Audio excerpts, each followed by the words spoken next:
Alors bonjour à toutes et tous et bienvenue dans cette vidéo d'électromagnétisme où le but c'est de faire des révisions de physique de première année sur le cours d'une particule chargée qu'on va placer dans un champ électrique et un champ magnétique et on va essayer de trouver le mouvement de cette particule. Alors on va s'appuyer pour ça sur le sujet ENAC 2017. Donc on vous présente ici la situation, donc je vous laisse lire et je vous rappelle le principe, c'est il faut avoir un papier et un crayon et on va faire une pause à chaque question le temps que vous réfléchissiez, vous fassiez les démonstrations pour trouver la réponse, et ensuite on corrige ensemble.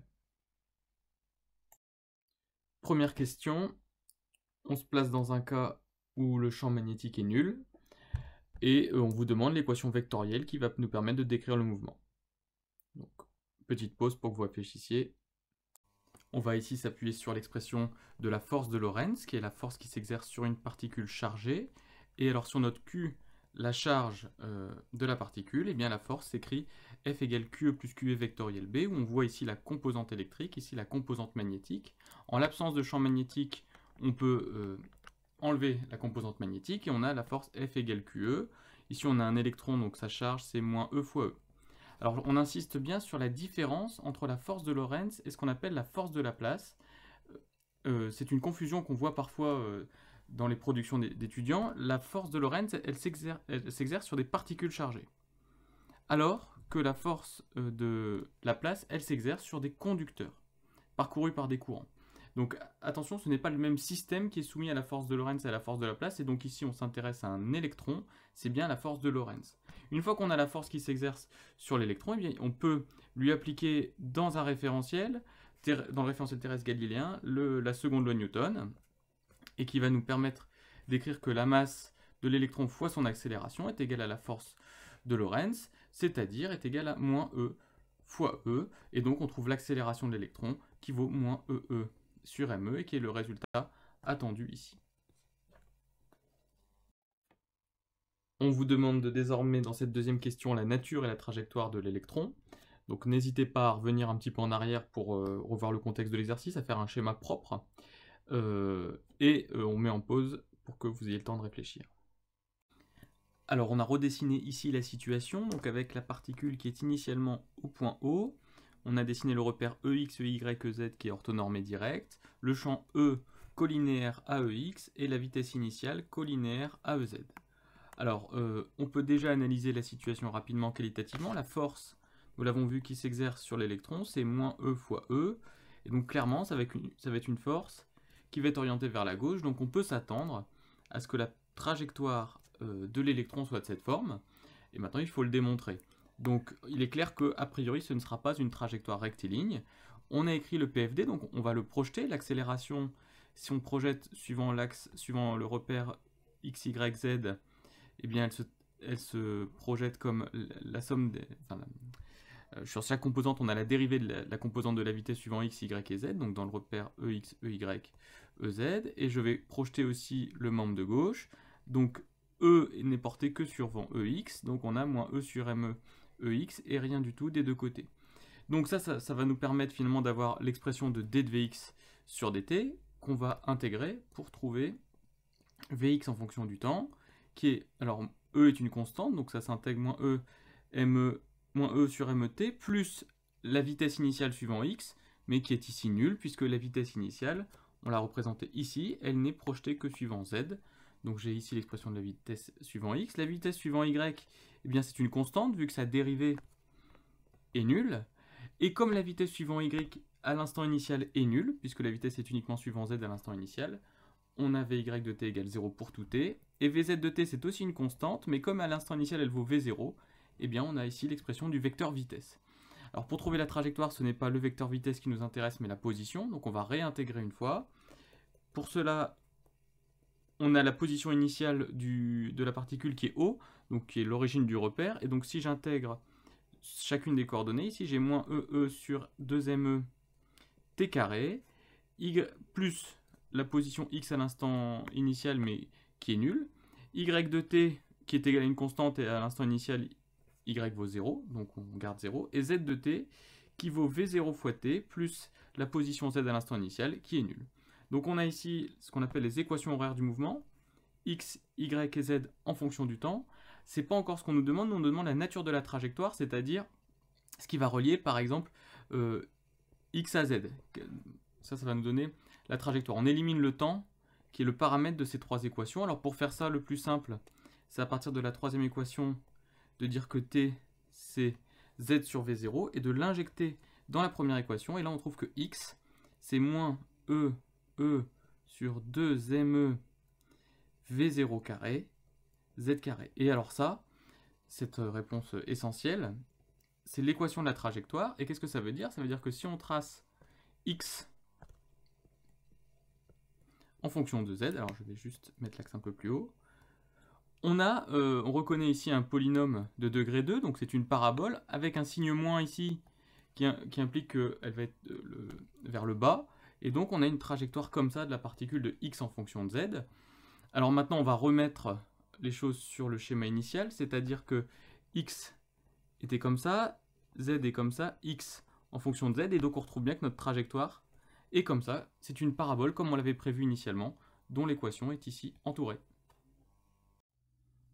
Alors il y a maintenant un écran d'observation qui est placé parallèlement au plan OXY, et on vous demande de déterminer l'abscisse numérique XE de l'impact de l'électron sur l'écran. Je vous rappelle qu'on n'a pas la calculatrice normalement au concours ENAC, donc il faut essayer de le faire sans calculatrice. Donc petite pause pour que vous puissiez chercher. Donc on a ici placé un écran sur lequel on voit impacter l'électron, et donc ce qu'on nous demande, c'est la position XE à laquelle impacte l'électron. Alors on voit tout de suite ici que XE est négatif, puisque l'axe des X est orienté vers la droite comme ceci.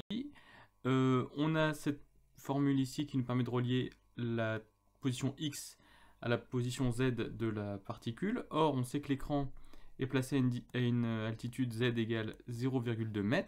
Il suffit donc de remplacer ici Z par 0,2. Toutes les autres données de cette expression sont fournies par l'énoncé. Attention à V0 qui était égal à 1000 km par seconde, donc qu'il faut transformer en mètres par seconde, donc ça va faire 10 puissance 6 mètres par seconde. Et donc après, il suffit de faire l'application numérique ici, et on trouve moins 4 cm.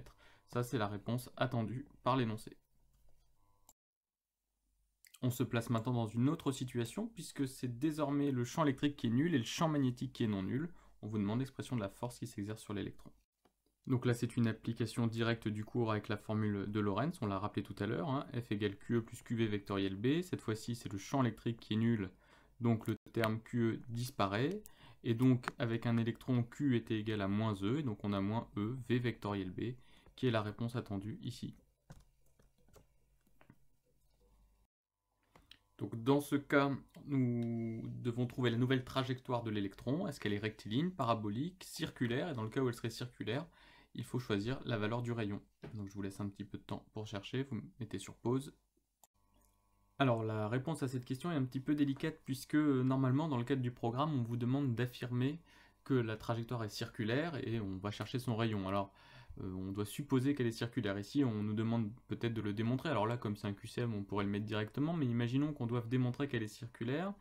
Si on veut le faire dans le cadre du programme le plus simplement possible, le plus simple, c'est peut-être de supposer qu'elle est circulaire et de montrer qu'on trouve une solution convenable. Et comme la solution au problème de détermination de la trajectoire est unique, si on trouve une solution convenable, ça veut dire qu'à la fois elle correspond à l'équation du mouvement, les solutions de l'équation qu'on obtient avec la seconde loi de Newton, et elle est compatible avec la condition initiale. Si elle vérifie ces deux conditions, à ce moment-là, ce sera la bonne trajectoire. Donc c'est ce qu'on va faire. Supposons que la trajectoire soit circulaire, ça veut dire qu'il existe un centre de la trajectoire, et on l'appelle O'. Donc de centre O', qu'on ne connaît pas pour l'instant, et de rayon R. Mais l'avantage, c'est que de cette manière, je peux décider que soit M, la position de l'électron, et bien à tout instant, on peut écrire que O'M, c'est la forme R fois un vecteur ER, donc ER étant le vecteur défini comme O'M sur le rayon R.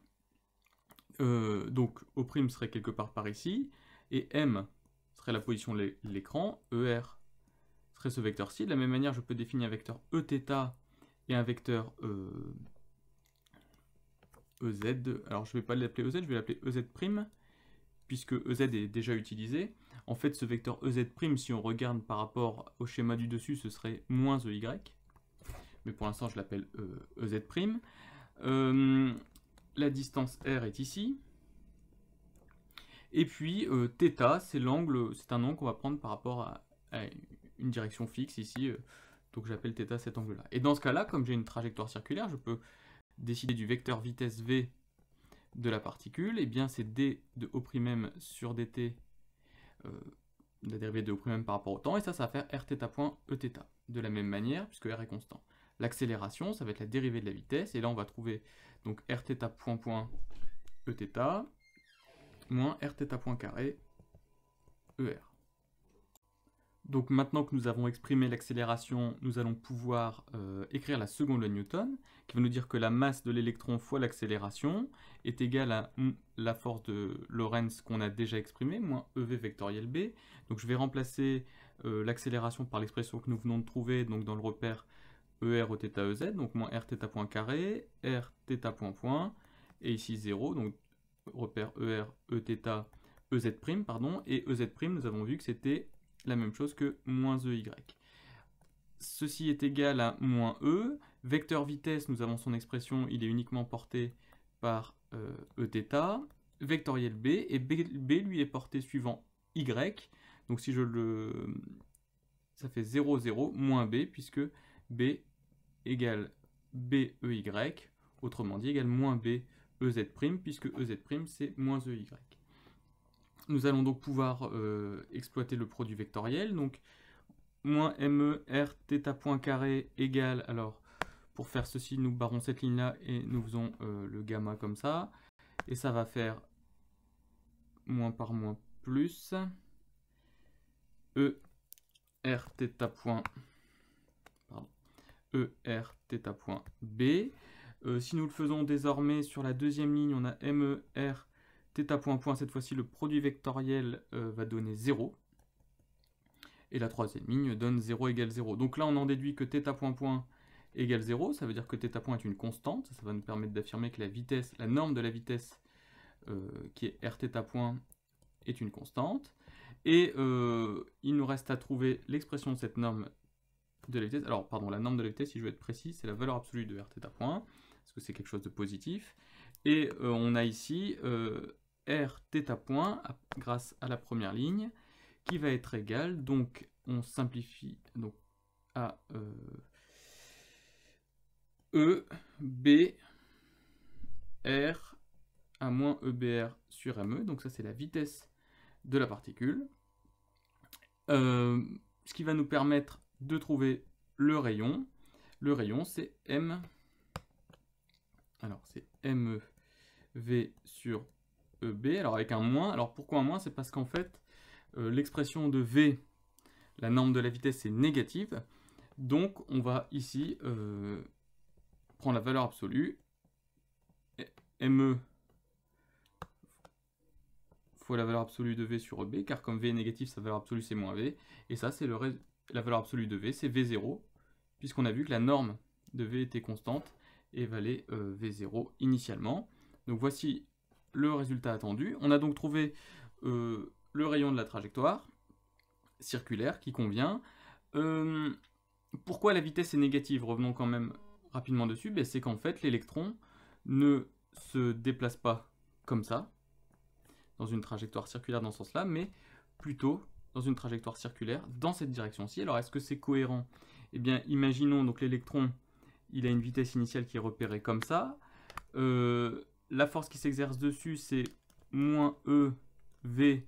Alors à l'instant initial, V0 vectoriel B.